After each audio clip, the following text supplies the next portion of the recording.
But what is hope if not an empty promise of safety? It's only myself I betrayed. So today I'm here with Evan and Jack from the band Collapse of Colour, and they've joined me to talk about their music so you can get to know about their band a bit better. So would you like to introduce yourselves? Yeah, Ev, go first. I'm Evan, I'm lead vocals. I'm Jack. I am guitar and a bit of singing. Nice to meet you both. So how would you describe the music you create? We call ourselves melodic metalcore. It's hard to, you don't want to pigeonhole it actually, but basically we're a metalcore band, but we're definitely not that bothered about being the heaviest band in the world. We like a lot of melody and we like the softer bits too. So it's kind of a combination of metalcore and a genre called melodic hardcore. I think that's probably the best way to sum it up. Yeah, that's a good way of describing it. So how did you come up with the name Collapse of Colour for your band? That would have to be a question for Dan, who isn't here. Fortunately, I prepared and asked him. Did you? Right. Yeah. I'll do my best. I'll do my best to sum it up because it's actually quite a deep meaning behind it. So the way that he described it is it's quite heavy, by the way. So be warned. It's when you're in like a depressive episode and just you're getting no joy from anything and everything's just kind of grey and it's all kind of anodyne and there's just everything's lifeless. And it's kind of like the colour has gone from your life, if that makes sense. So that's the real meaning behind it. I think it sounds quite cool, to be honest. Good. So you've recently released your song Hopeless, and for those who haven't heard it, would you like to tell us a bit about it? Jack? Ev, do you want me to? Shall I? I'll have a go at it, I suppose. Have a go, yeah. And I'll tell you if you're wrong. I'll probably be wrong, don't you worry. Musically, again, very metalcore-esque. Lyrically, for me personally, but I know it was you who wrote it, Jack, the lyrics, but whenever I perform it, because I said to Jack from the beginning that I won't do anything that I don't personally relate to. Even if it's not me writing it, I'd like to still vocalize something that I find very relatable. And Hopeless, to me anyway, is something like when you hit, again, another depressive episode, and you feel like all hope is lost, and the idea of that you don't want hope anymore, because the idea of hope makes you think that you might get out of it, and then you're just going to be afraid that you're disappointed. If that makes sense at all. But the song itself, aside from bits here and there where you actually get that emotion, it's a very angry song. Probably our angriest sounding one anyway. Yeah, that's pretty close actually. That is pretty much. I think there is wiggle room for the listener to come up with their own, they can take whatever message they want from it. But I think the real kind of spark behind it was I'm not telling anyone to feel a certain way or anything. There's no message behind it. It's more sort of exploring the times when you're down and you're down for a really long time and you start to question whether actually things will get better or not. Yeah. So it's just like, you're down and you're thinking, is this it? Kind of, am I going to feel like this forever? So that's the sort of the real narrative behind it when I wrote it anyway. But there's definitely scope for the listener to think what they want from it. We tend to deal with a lot of depression and stuff in our songs because we're very aware of mental health and stuff. Like I suffer from depression and anxiety, so I've dealt with that before. And it's just our way of coping with it and hopefully helping other people cope with it, really. I like that how you said that people can kind of like make it their own as well. That it'll appeal to a lot of people, I think. It's definitely a more modern sound, I think, compared to our earlier stuff.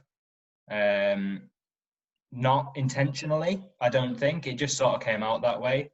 The first EP we did, the songs are all very, I don't know how to describe them really. They're not as close to the modern metalcore sound, basically. But this new one, I think, fits into that sort of genre a bit more tidily. That sounds good. So what was it like to create the music video for Hopeless with the social distancing restrictions being in place? I think actually we lucked out on that because the narrative we had in our heads, we always wanted to do individual band shots. Right. If we'd have decided to do a full group performance, that would have been pretty difficult. Yeah. But because we'd already decided to just do, single shots, it was pretty smooth, really. There weren't really any issues in that respect. Yeah, it's good how it worked out like that for you. Fortunate.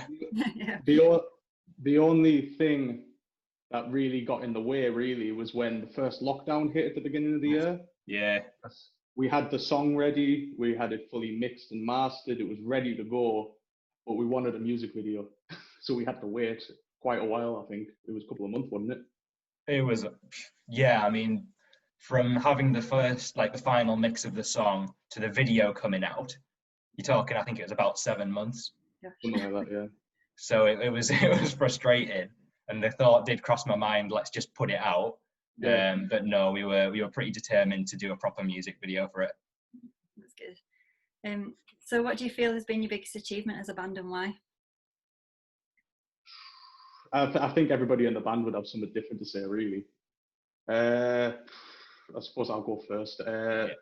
My biggest achievement for me personally within this band, aside from the music video, because that's something I've always wanted to do ever since I was like 12-year-old, and I used to watch Scuzz and Kerrang when I was younger. R.I.P. Scuzz. Yeah, R.I.P. Scuzz. Aside from that, was probably the finals of the Newcastle Metal to the Masses last year. Just the audience reaction was brilliant. Like, I have honestly no words, because that is everything I wanted as a musician. No. To have people bouncing to my music, essentially. Like, Yeah. I used to watch, like, I watched Slipknot religiously when I was younger on YouTube, and just look at live shows, like the whole Jump the Fuck Up thing that he does during Spit It Out and everything. That's something I've always craved to do, have command over an audience. Not to say like a power freak or anything like that, but like, everybody get up and bounce, all that kind of stuff. Like, I want people to have a good time rather than just stand there and be like,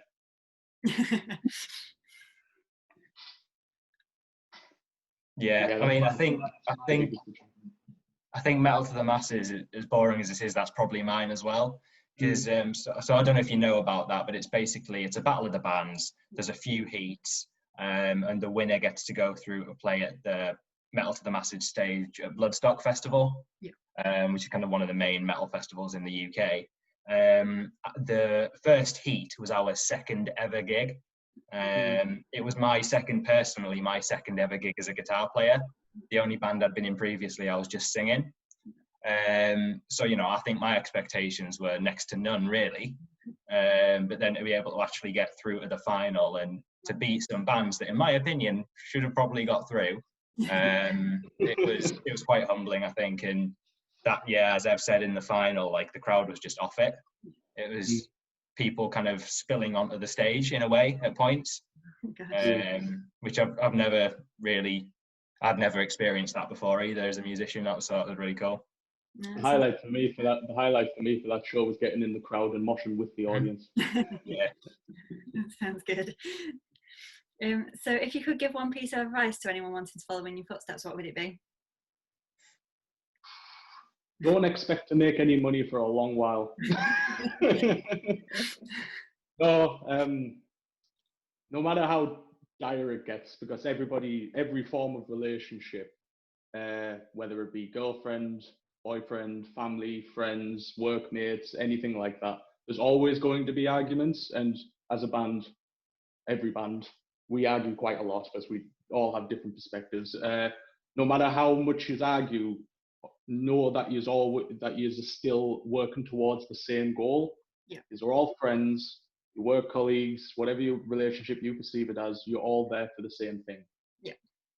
So no matter how frustrated you get with your friends or anybody in those relationships, keep trucking through.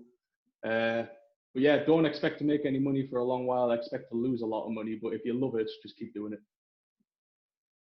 Yeah. For me, as a kind of like, for me, the songwriting is the main part. So what I would say is just be true to yourself. I personally and trust in your own abilities, because I spend a lot of time doubting whether what I'm writing is good enough, because I know my riffs aren't necessarily the fastest, they're not the most technical. I couldn't do a guitar solo to save my life. So that kind of stuff does occasionally prey on your mind, and you're thinking, you see other bands and you're like, oh my God, they're all so much better than me. But just focus on what you're good at and what you bring to the table, and just write the music that speaks to you. Great pieces of advice. So finally, what's next for you? Hopefully COVID will do one, because we signed with a booking manager, Empire, at the beginning of the year. So this year was supposed to be getting further afield, playing some small festivals, playing some tours and stuff like that. Yeah. Obviously that's not been possible. So hopefully next year we will be able to do that. And I know there's some things in the pipeline, so hopefully the situation allows us to. I think we definitely want to record and release more music as well, maybe a video or two. It's all a bit up in the air, to be honest. Yeah, there's not really we can do until COVID's gone. It's yeah. Yeah, hopefully it goes soon so you can get on with it all. Yeah. A massive thank you, Evan and Jack, for joining me on my channel. If anyone would like to check out their music, I'll leave all the links in the description below. So thank you very much. No, thank you very much for having us. No Cheers problem. for having us. But what is hope if not an empty promise of safety? It's only myself I betray, waiting for